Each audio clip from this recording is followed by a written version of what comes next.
কেন জানি না মাঝে মাঝেই আমার চিংড়ি মাছটা মনে হয় এভাবে বানিয়ে খাই। চলো তাহলে রেসিপিটাও তোমাদের সাথে শেয়ার করে দিই। একটা পেঁয়াজ, 4-5 কোয়া রসুন, কাঁচা লঙ্কা আর ধনেপাতা একবার বেটে নিলাম। মিহি বাটা কিন্তু হবে না, দানাদার যাতে থাকে সেরকমভাবে বাটা।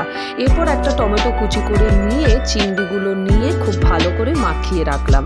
এবার কড়াই গরম করতে দিয়ে বাকি নুন হলুদটা দিয়ে আবার মাখিয়ে নিয়ে সর্ষের তেল গরম হলে পরে পুরো মশলা মাখানো মাছটা দিয়ে ঢেকে দেবো 10 মিনিটের জন্য। এই রান্নাটাই কিন্তু পুরো মাখা মাখা এবং ঢেকে ঢেকেই রান্না হবে, প্রয়োজনে একটু জল দেওয়া যেতেই পারে। এত সুন্দর গন্ধ বেরিয়েছে না, মনে হচ্ছে এখনই খেয়ে নিই। দাঁড়াও, মশলাটা একটু শুকিয়ে নিই। ভাজা ভাজা হলে পরে নামানোর সময় একটু গরম মশলা দিয়ে সার্ভিং বলে তুলে রেখে এবার রুটি বা ভাতের সাথে গরম গরম খেয়ে বলো তো আমার মতো তোমাদেরও কার কার পছন্দ। সাবস্ক্রাইব।